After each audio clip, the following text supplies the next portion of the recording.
예, 반갑습니다.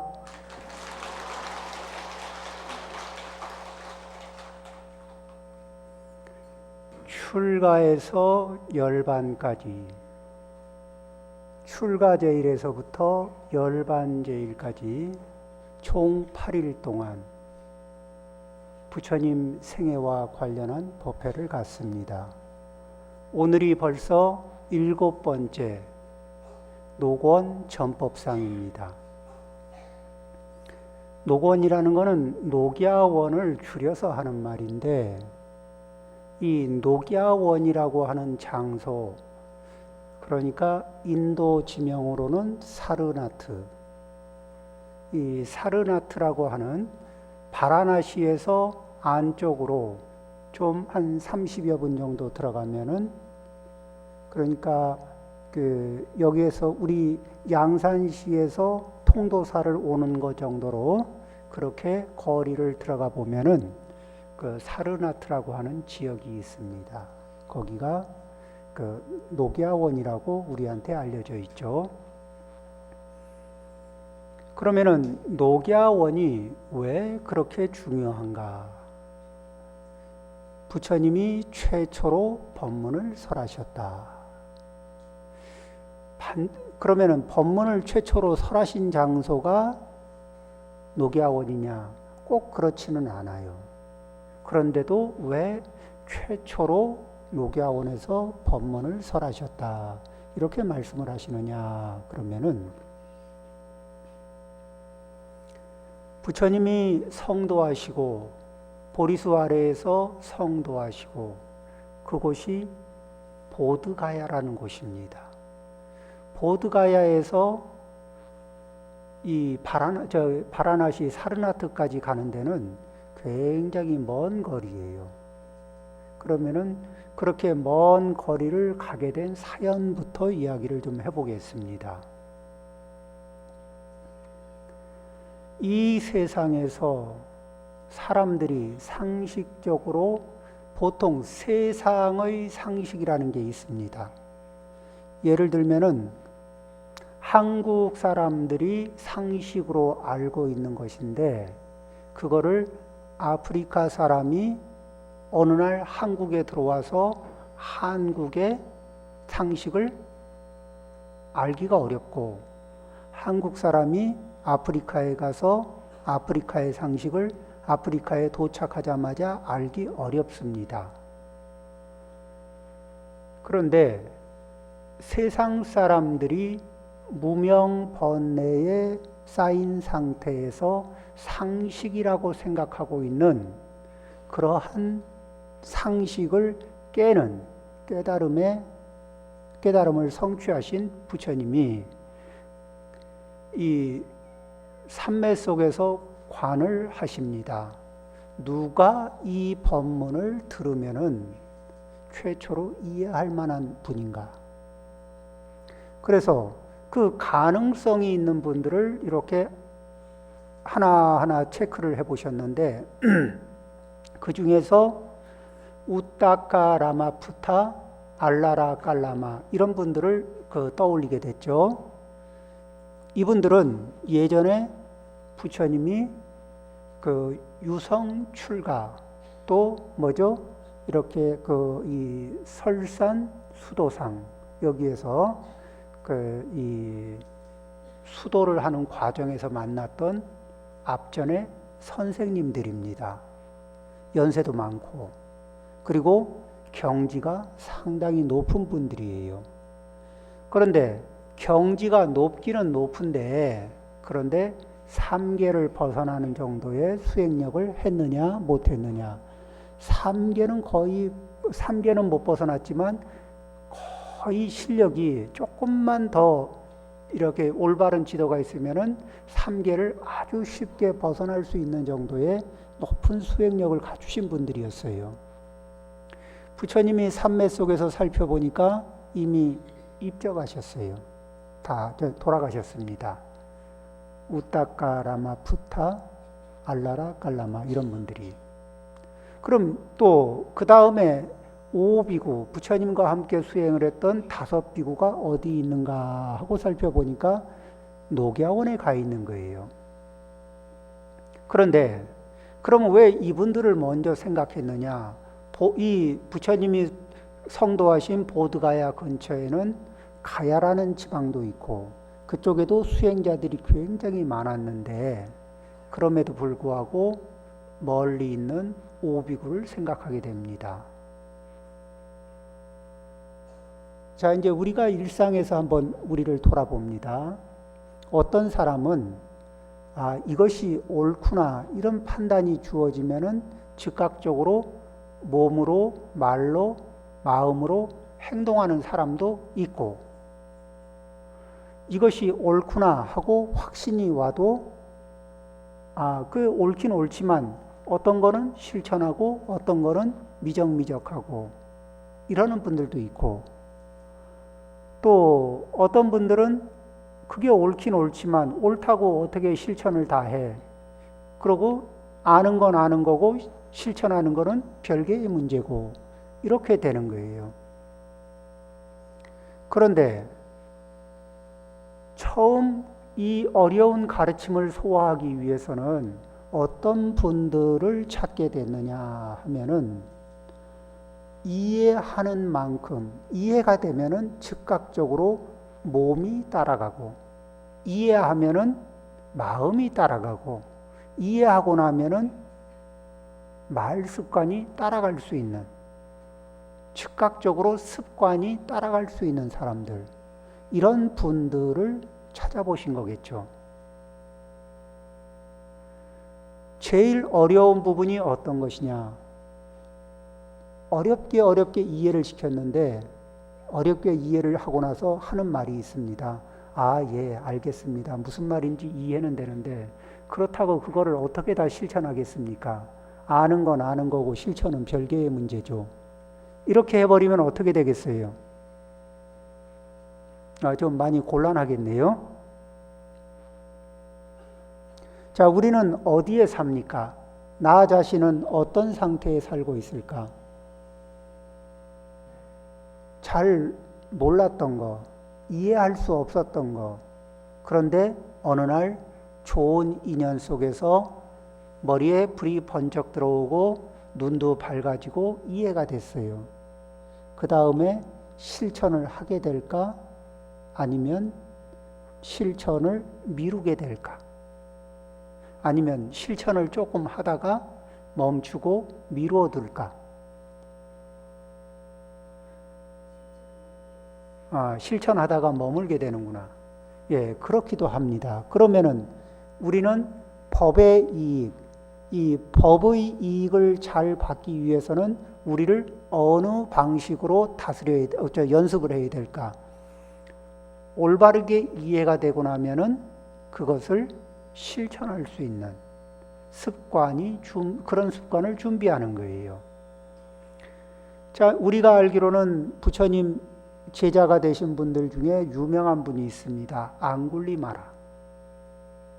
그분은 99명을 죽였던 분이죠.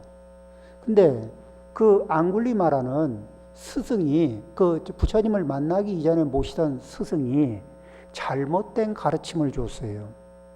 100명의 목숨을 끊어서 그 사람의 손가락을 걸어서 이렇게 목걸이를 만들어 목에 걸면은 해탈할 수 있다. 그러니까 해탈하고자 하는 열망이 있었고 스승의 안목을 믿었고 그래서 스승의 믿어지는 대로 실천을 한 거예요. 그러던 중에 99분의 목숨을 빼앗고 100번째로 부처님을 쫓아가다가 부처님의 교화를 받고 생각이 바뀌었습니다. 생각이 열리고 안목이 바뀌었어요. 그리고 나서는 어떻게 해요?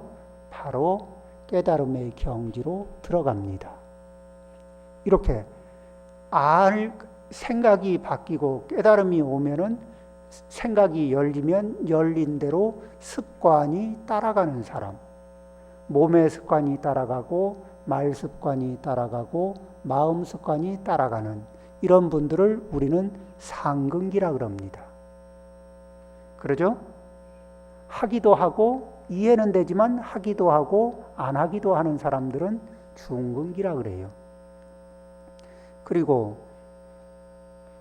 아유 그렇긴 그렇지만 그거를 어떻게 해? 이렇게 말하면은 하근기가 되죠. 우리는 내가 상근기냐 중근기냐 하근기냐 요 문제는 중요한 게 아니고 지금 이 순간부터 열심히 해서 조금 더 익숙하게 조금 더 자연스럽게 만들고자 하는 나의 바람은 있는가? 나의 서원은 있는가? 과거생에서 현생까지 내가 수행을 해오고 복덕을 짓고 공덕을 지은 양이 있어서 단번에 뭐 어떻게 이 상근기, 최상승근기들의 만큼 효과가 나진 않겠지만 그래도 내 입장에서 내 처지에서 한 발 한 발 앞으로 나갈 그런 마음의 각오는 되어 있는가? 자, 그렇다면은 여기에서 이제 부처님의 그 보드가야라는 곳에서 마치 통도사에서 부산으로 가기 위해서 양산시를 거쳐가는 것처럼 가야 지방의 중심부를 지나가게 됐습니다. 그때쯤에 아지위가 교도 중에 한 분이 부처님의 아주 이게 빛나는 모습을 보고 또 이 가르침을 청해 와요. 그러고는 듣고는 글쎄 그렇긴 그렇지만은 그게 될까? 이러면서 가거든요. 그러니까 이때도 부처님은 설법을 하셨어요. 그렇지만 그분은 부처님의 법문 속에서 깨달음의 인연은 없었던 겁니다. 보드가야에서 사르나트, 노기아원에 도착해서 이제 5 비구들을 만납니다. 이 5 비구들을 만났을 때 부처님이 부처님하고 같이 수행을 했을 때 부처님이 고행을 했어요. 그때는 보드가야 근처에서 한참 이게 고행을 많이 하셨는데 그때 고행을 하는 정도가 5 비구가 바라볼 때 기가 질릴 정도로 높은 수준의 고행을 했어요. 고행자가 이게 질릴 정도의 높은 수준의 고행입니다. 우리는 이런 것을 주목해야 돼요. 자, 가정주부가 알아주는 주부, 요리사가 알아주는 요리사. 어때요? 요리사가 알아주는 요리사, 축구선수가 알아주는 축구선수, 야구선수가 알아주는 야구선수, 고행자가 알아주는 고행자. 자, 이러면 느낌이 오죠? 그런 분이셨어요. 그 중에서 최고셨어요. 그러다가 고행이 문제를 해결할 수 있는 방법이 아니라는 거. 이것을 통감하시고는 아니면은 부처님도 이 길이 아니구나 하고 확신이 오면은 몸의 습관, 말 습관, 마음 습관이 그 의지를 따라서 바뀌게 됩니다. 그런데 그때 5 비구는 부처님을 따라 수행을 하면서 굉장히 존경하고 어려워하고 했다가 수행 방법을 바꿔버리니까 당혹스럽고 이 고타마 수행자가 타락했다 이런 생각을 하고는 떠나가 버렸어요. 같이 있기가 이게 굉장히 곤란해서 멀리 가버린 거예요. 그리고는 이제 얼마 안 있어서 부처님이 찾아간 겁니다. 그분들도 사르나트에 도착한 지 얼마 안 되는 거예요. 만나서 그분들에게 차곡차곡 5 비구에게 법을 설하기 시작합니다. 그리고 그 중에 교진여, 아야 교진여, 이 교진여라는 분이 제일 먼저 깨달음을 얻습니다.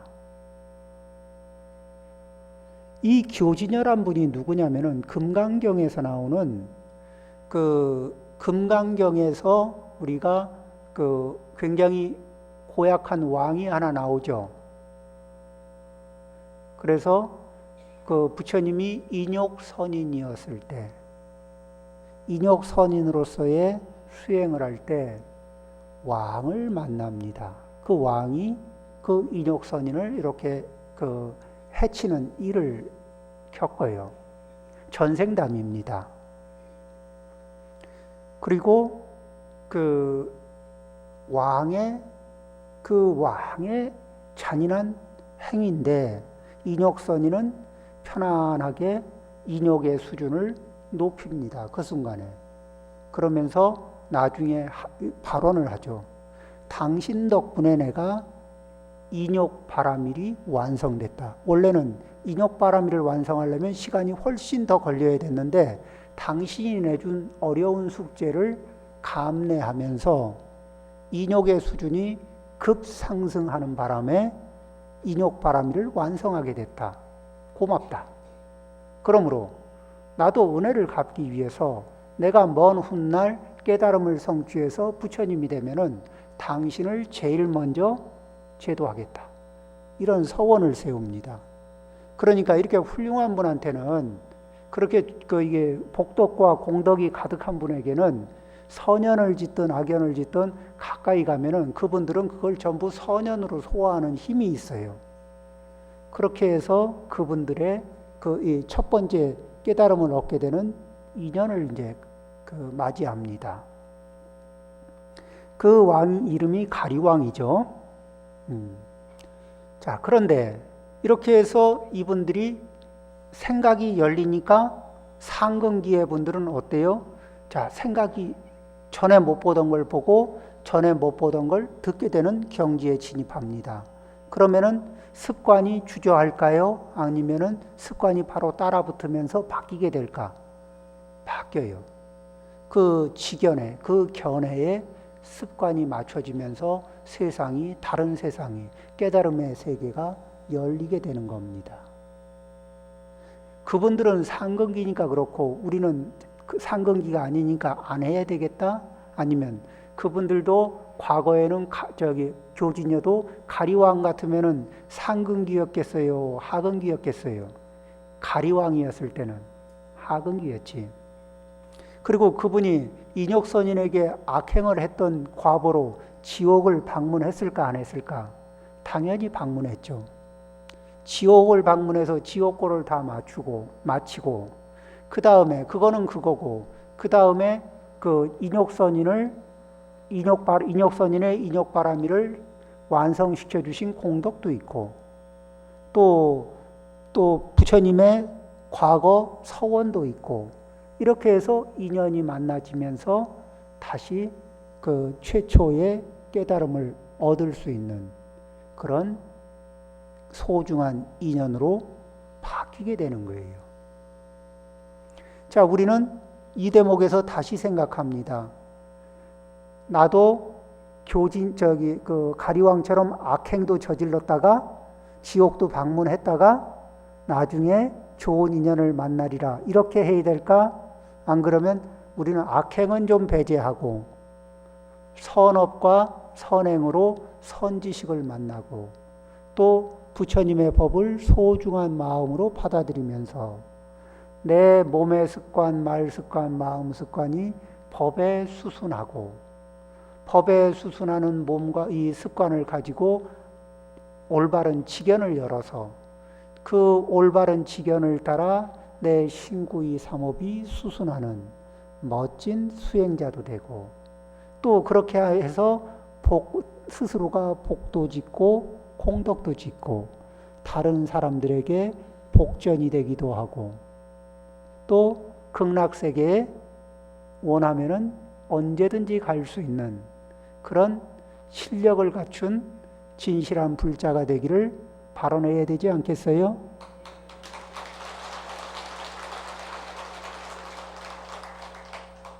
자, 이제 이렇게 해서 그 오비구들이 부처님의 가르침을 듣고 깨달음을 완성한 최초의 장소가 어디다?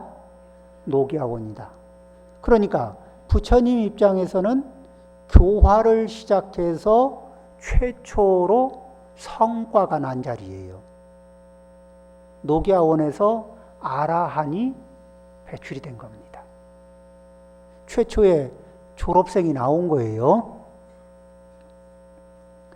그 다음에 부처님이 거기 이 녹야원에서 멀지 않은 곳에 바라나시라고 하는 그 강가에서, 바라나시의 그쪽 강가에서 계셨을 때 야사 장자의 아들, 이분이 또 이 뭐냐면은 세상 사는 거 뭐 별거 있어요? 잘 먹고 잘 자고 잘 놀고 부유한 그 집안에서 태어나서 이렇게 호사를 누리면서 사는데, 호사를 누리면서 밤새도록 잘 놀다가 그 이렇게 푸짐한 음식과 술과 미녀들과 그 속에 어울려서 놀다가 새벽에 잠이 깨서 이렇게 쳐다보니까 이게 이 저녁에는 화려한 것 같은데 사람들 지쳐가지고 쓰러져 자고 뭐 이렇게 이 모양 별로 아니죠.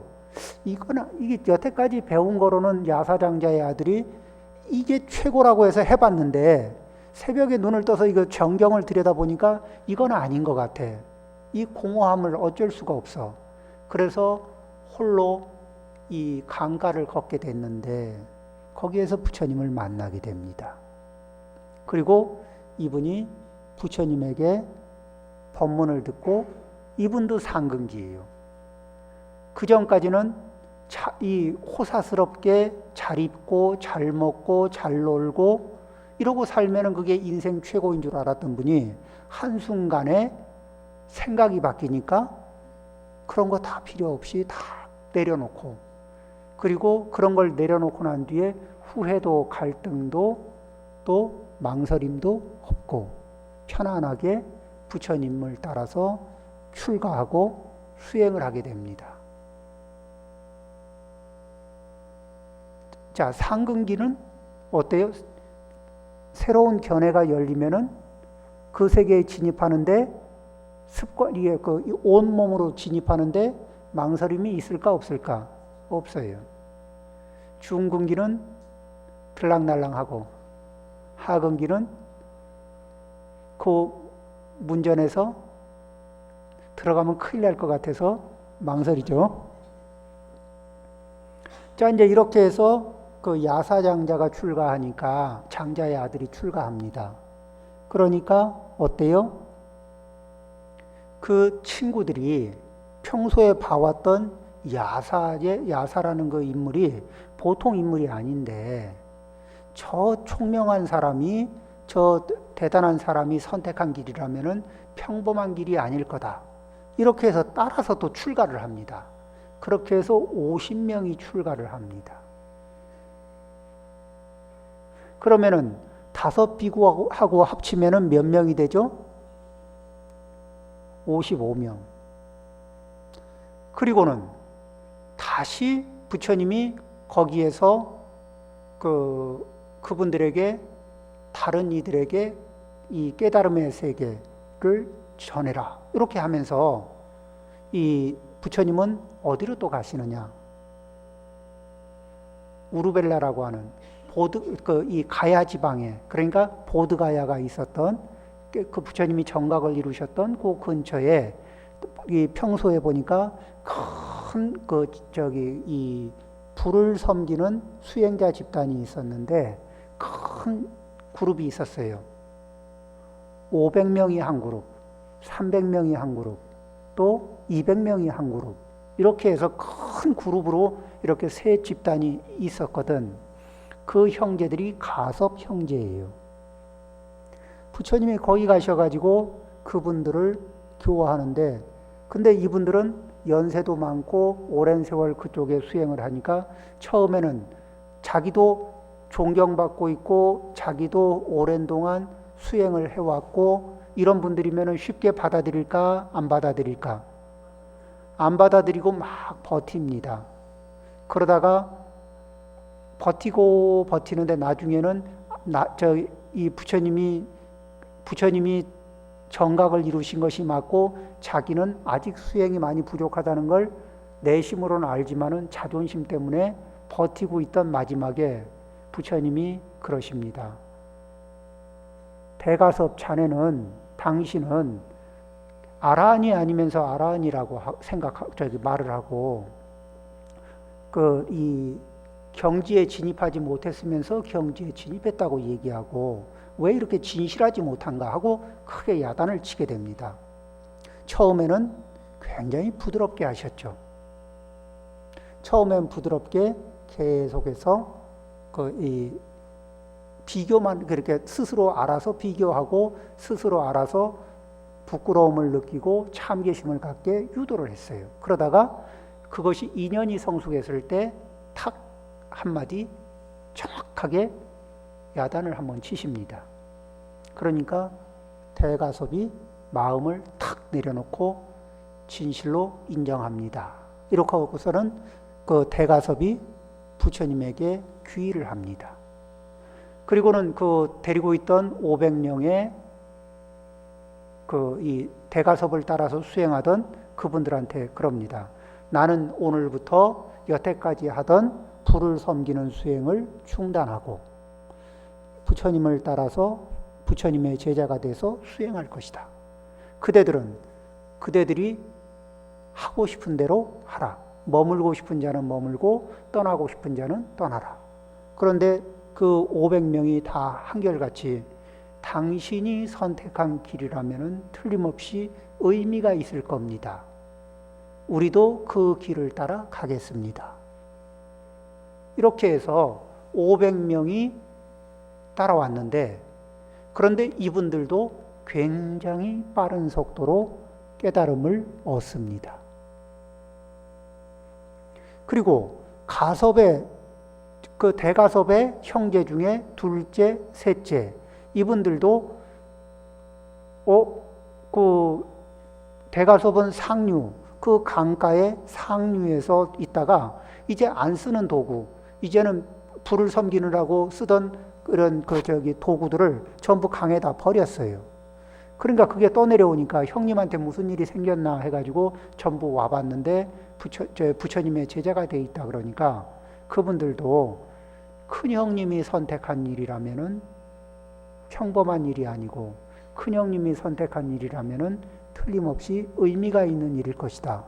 이렇게 하고서 두 형제가 선택을 하고 그리고 다른 데리고 있던 분들에게 그대들은 그대들의 길을 가라 했는데 그분들도 함께 따라서 부처님의 제자가 되겠다고 했습니다. 그래서 이분들이 말로만 그런 게 아니라 실제로 마음이 그런 거예요. 그렇게 해서 부처님의 가르침을 듣고 그 자리에서 머지않아 아라한과를 다 성취해요. 그러면은 몇 분이 됐죠? 1000명하고 55명하고 1055명이네요. 그리고는 이제 그분들하고 다 합쳐서 어디로 가게 되냐면은 수행의 중심지였던 그 마가다국의 왕사성이라고 하는 데로 부처님이 가십니다. 왕사성으로 가는데 거기에서 그쪽에 왕사성에 부처님이 들어가셨고 부처님의 제자들이 또 이제 탁발을 해서 이게 이 음식을 탁발해서 드시는데 그 중에 마승이라고 하는 분이 위가 아주 빼어나요. 굉장히 키도 크고 잘생기고 거기에다가 아라한과를 얻었으니까 그 위덕이 또 대단하고 이런 분인데 이분이 걸어가는 모습을 보고 어떤 분이 사리불이라고 하는 분이 그분을 발견을 했습니다. 저 걸음걸이가 범상치 않아. 저런 분이라면은 평범한 사람은 아닐 거다. 뭔가 이게 깊은 가르침이 있을 거다. 그래서 쫓아가서 물어봅니다.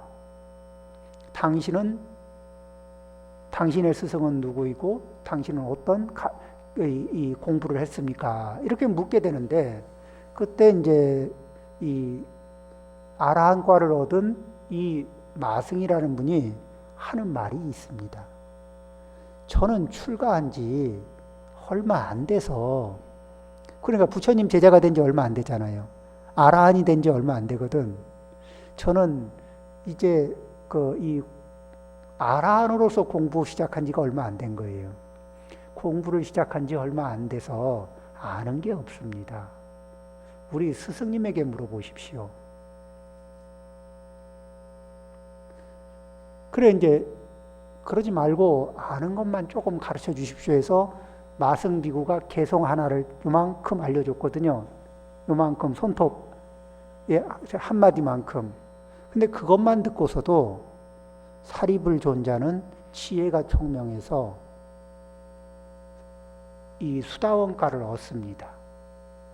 그리고는 목련존자를 찾아갑니다. 목련존자가 보니까 앞전하고 아침에 봤던 사리불존자하고 새로 보는 사리불존자가 달라요. 모습이 달라졌어. 그래서 무슨 일이 있었냐 하니까 암흑에 어디에서 탁발하던 비구를 만났는데 그 비구에게 개송 하나를 요만큼 들었는데 그리고 나서 이 견해가 열려서 이렇게 됐다 하니까 개송 내용이 뭐냐 물어보니까 알려줬어요. 그런데 그 개송을 듣고 목련존자도 수다원가를 얻습니다. 우리는 금강경의 개송 몇 개 정도 들었어요, 그새? 또 많이 들었죠? 그런데 그것을 듣고 그것을 몸의 습관, 말 습관, 마음 습관으로 소화를 했느냐 아니면 그거는 들어두고 또 새로운 거 없어요? 이렇게 하면은 듣는 거는 많은데 몸으로 녹아들고 말씨로 녹아들고 마음씨로 녹아든 법문이 적은 거예요. 그렇죠? 자, 이제 오늘부터는 우리가 마음씨, 말씨, 몸 이 습관으로 법문을 부처님의 경전의 말씀을 녹이도록 노력을 해야 될까 안 해야 될까? 자,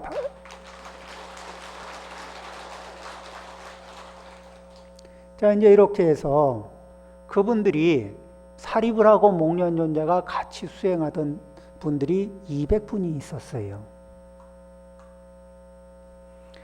그래 이제 200분이 있었는데 그 산자야라는 스승 밑에서 공부했었는데 산자야에게 가서 그럽니다.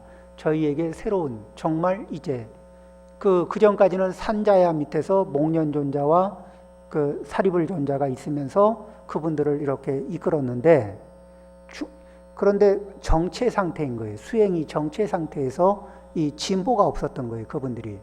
그래서 정말 새로운 가르침이 있으면은 우리는 그 가르침을 따라가자. 이렇게 그 목련존자와 사리불존자는 서로 약속을 하고 있었거든. 그래서 산자야를 찾아가서 이야기를 합니다. 이제 우리의 스승이 나타났습니다. 떠나가겠습니다.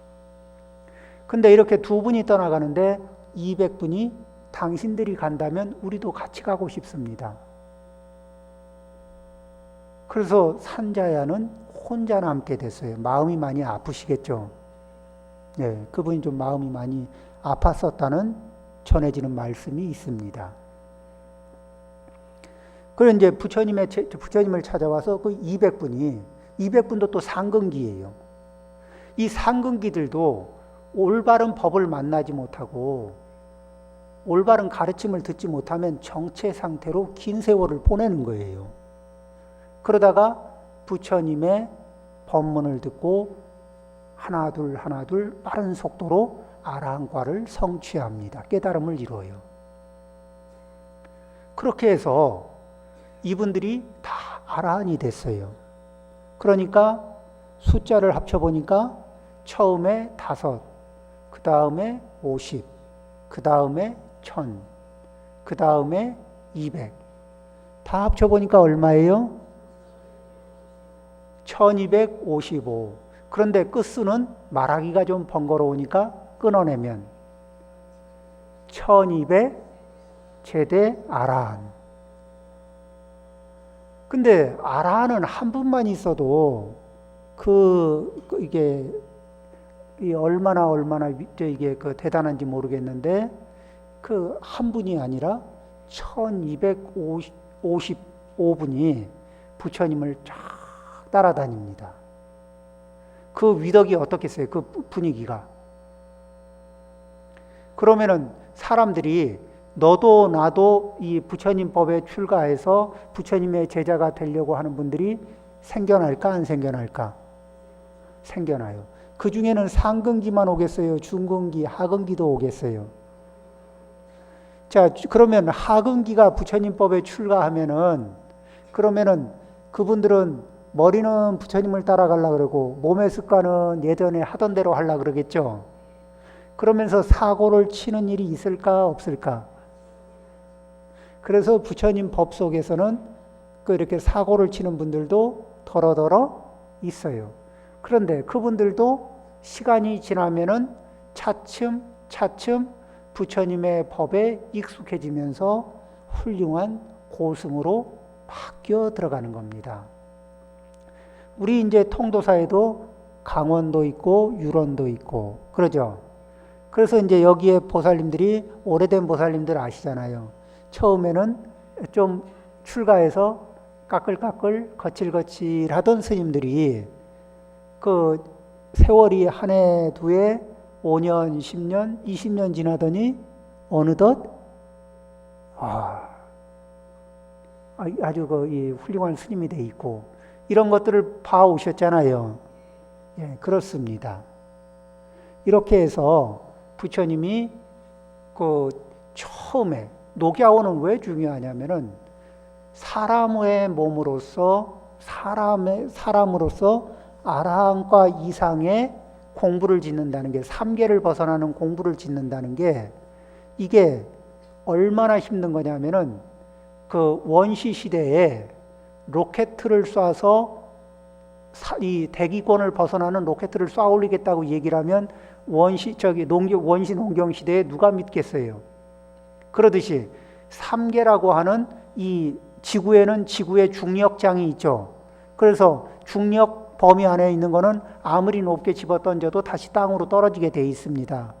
그러듯이 3계라고 하는 중력장 안에서는 제 아무리 수행을 높게 해도 그래도 다시 잠시 이게 수행을 이게 멈추고 삐끗하는 순간에 다시 또 이게 윤회의 이 서클을 계속 굴리게 돼 있거든. 그렇게 해서 결국은 3계 안에서 뺑뺑이 도는 현상을 벗어나질 못하는 거예요. 그런데 이 뺑뺑이 상태를 3계 안에서 뱅글뱅글 윤회하는 상황을 완전히 벗어나는, 그러니까 농경 시대의 로켓 이 지구를 벗어날 수 있는 로켓을 쏴 올리는 얘기라면은 아무도 못 알아듣듯이 3계를 벗어나는 법문을 설해주면은 납득이 잘 안 오는 거예요. 그 중에 특별히 성공할 수 있는 분들을 고르고 골라서 최초에 선택된 분들이 5 비구이고 그 장소가 녹야원이다. 그러니까 녹야원은 부처님이 이 땅에 법문을 하셔서 부처님이 성도하시고 깨달음을 이루시고 당신의 가르침을 이 세상에 남기기 위한 최초의 성공 사례가 이루어진 장소라는 점에서, 그리고 그 이후에 파급 효과 때문에 아직 2600년이 지난 지금도 우리가 부처님의 법문을 들을 수 있는 인연이 됐다는 겁니다. 우리는 누구에게 고마워해야 돼요? 깨달음을 이루신 부처님에게 당연히, 그리고 가르침을 주신 부처님에게 당연히 고맙죠. 그렇지만 전생부터 이렇게 꾸준히 수행 공덕을 쌓아서 사람의 몸으로도 수행해서 부처님의 법을 성취할 수 있다는 모범 사례를 보여준 5 비구, 그분들에게 감사해야 될까 안 해야 될까요? 감사해야 됩니다. 또 야사 장자 친구들 50명, 이분들에게 감사해야 될까 안 해야 될까? 감사해야죠. 또 가섭 삼형제와 그들을 따르던 수행자들, 이분들에게 고맙습니까 안 고맙습니까? 고맙죠. 사리불 목걸령과 그분들과 함께했던 200명의 수행자, 고마워요 안 고마워요? 그분들에게 끊임없이 법문을 설하신 내용들이 우리 8만 대장경에 남아 있습니다. 그러겠죠? 금강경도 바로 그런 1200 대중 앞에서 아라한들의 경지에 오른 그분들의 경지를 더 업그레이드하기 위해서 설해 주신 경전이 금강경이죠. 네, 아라한은 공부의 끝이 아니라 그 이후에도 더 높은 수준의 공부가 많이 있다는 그것을 보여주는 경전 중에 하나가 금강경입니다. 그러겠죠? 화엄경은 더 말할 것도 없고. 자, 우리는 어떻게 할까? 이제 부처님 앞에서 다짐을 해봅니다. 정말 좋은 가르침이 있다면은, 그러면은 나는 매일매일 내 의지를 단련하겠습니다. 견해는 부처님의 법에 의지해서 내 견해를 이루어 가겠습니다. 내 습관이 알려주는 견해는 아무리 내 습관이 하자는 대로 하면 어떻게 되느냐? 즐거움은 적고 괴로움이 많습니다. 즐거움은 어떻게 발생되느냐? 조금 발생돼요. 그리고 괴로움이 많이 발생돼요.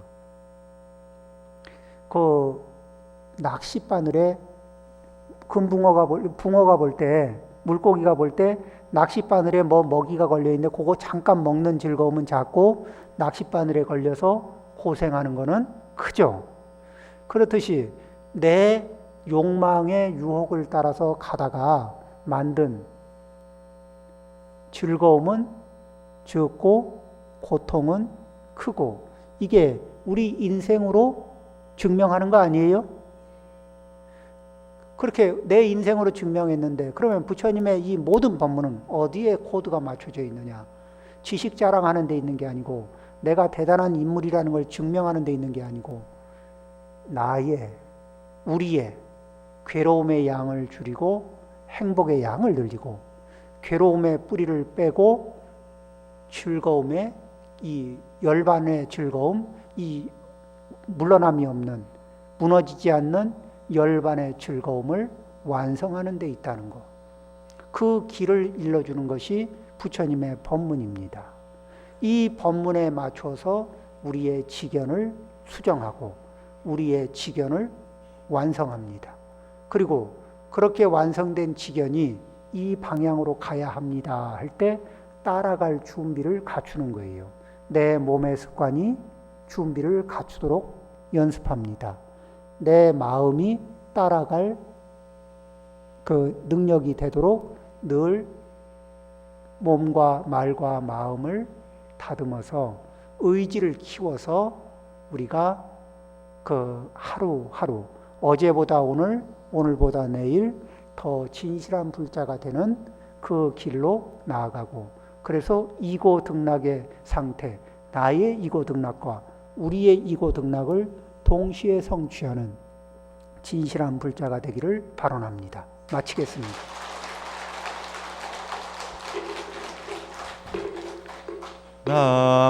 나무영산